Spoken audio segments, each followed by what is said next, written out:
Olá, pessoal! Estamos aqui hoje mais uma vez para refletirmos juntos a nossa liturgia do dia, tá certo? E nesse domingo, louvemos ao Senhor na liturgia, pois em seu amor festejamos a Santíssima Trindade, Deus que se revela Pai e Filho e Espírito Santo. Assembleia reunida, formamos o corpo de Cristo em profunda comunhão com Trindade, a comunidade perfeita. Renovemos nossa confiança em Deus, que é amor. Ele nos anima a descobrir nele o melhor jeito de viver entre nós. Então, a primeira leitura está em Deuteronômio, capítulo 4, versículo 32 a 34, depois o versículo 39 a 40. Deuteronômio, capítulo 4, versículo 32 a 34, depois o versículo 39 a 40.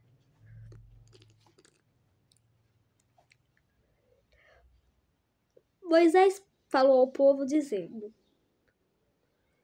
Por que pergunta agora aos tempos passados que te precederam, desde o dia em que Deus criou o homem sobre a terra, desde uma extremidade do céu até a outra, se sucedeu jamais coisa tão grande como esta, ou se ouviu coisa como esta? Ou se algum povo ouviu a voz de Deus falando no meio do fogo, como tu a ouviste ficando vivo? Ou se um Deus intentou ir tomar para si um povo no meio de outro povo como provas, sinais, com sinais e com milagres, e com peleja, e com mão forte, com braço estendido, e com grandes espantos, conforme a tudo quanto o Senhor vosso Deus vos fez no Egito aos vossos olhos. Pelo que hoje saberás e refletirás no teu coração, que só o Senhor é Deus em cima no céu e embaixo na terra. Nenhum outro há. E guardarás os seus estatutos e os seus mandamentos, que te ordeno hoje, para que bem te vá a ti e a teus filhos depois de ti, e para que prolongues os dias na terra que o Senhor teu Deus te dá para todo sempre. Então, a primeira leitura do Deuteronômio confessa a fé no Deus único. O Senhor é o Deus lá em cima no céu e cá embaixo na terra, e que não há outro além dele. Israel tem consciência de ser o povo escolhido por Deus. Em um panorama histórico religioso feito pelo povo, vê-se as manifestações, comunicações e prodígios realizados pelo Deus Uno. E agora, falando da segunda leitura, hoje ela está em Romanos, capítulo 8, versículo 14 a 17. Romanos, capítulo 8, versículo 14 a 17. Irmãos, todos aqueles que se deixam conduzir pelo Espírito de Deus são filhos de Deus. De fato, vós não recebestes. De fato, vós não recebestes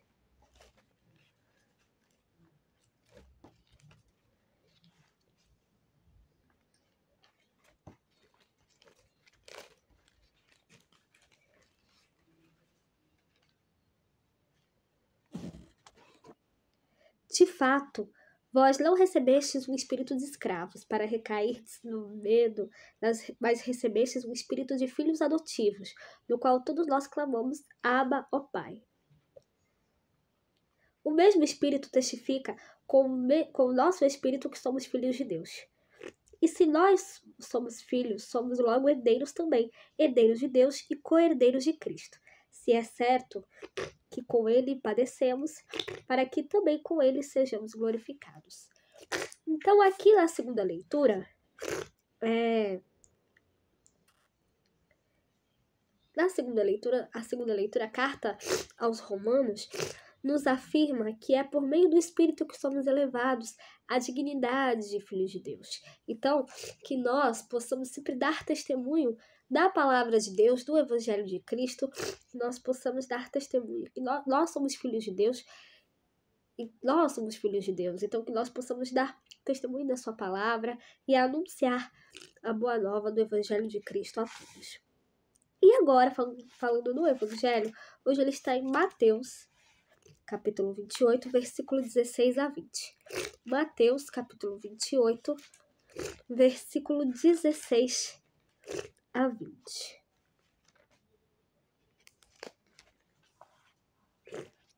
Naquele tempo, os 11 discípulos partiram para Galiléia, para o monte que Jesus lhes tinha designado. E quando o viram, o adoraram, mas alguns duvidaram.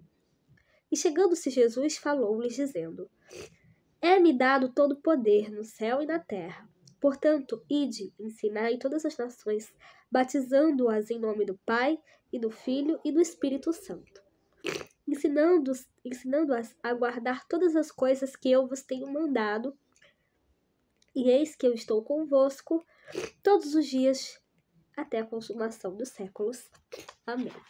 Então, no Evangelho, o evangelho proclamado nesse domingo tem o seu ápice no mandato missionário de Jesus e na promessa de sua presença na vida e na missão dos discípulos. Ide e fazei discípulos meus todos os povos, batizando-os em nome do Pai, e do Filho e do Espírito Santo. O Senhor ressuscitado deixa como herança espiritual para a comunidade nascente a fé trinitária, o dever de ensinar ou transmitir seus ensinamentos e a certeza de sua colaboração na obra missionária. Eis que estarei convosco todos os dias até o fim do mundo, tá certo? Então, era isso que eu tinha para falar para vocês hoje. Muito obrigada a todos por curtirem, por comentarem. Aqueles que só assistem mesmo também agradeço. Espero que vocês tenham gostado dessa reflexão de hoje. Espero encontrá-los todos aqui segunda-feira, se Deus quiser, para continuarmos refletindo cada vez mais as letras da Sagrada Escritura. Então, muito obrigada a todos e até a próxima, se Deus quiser.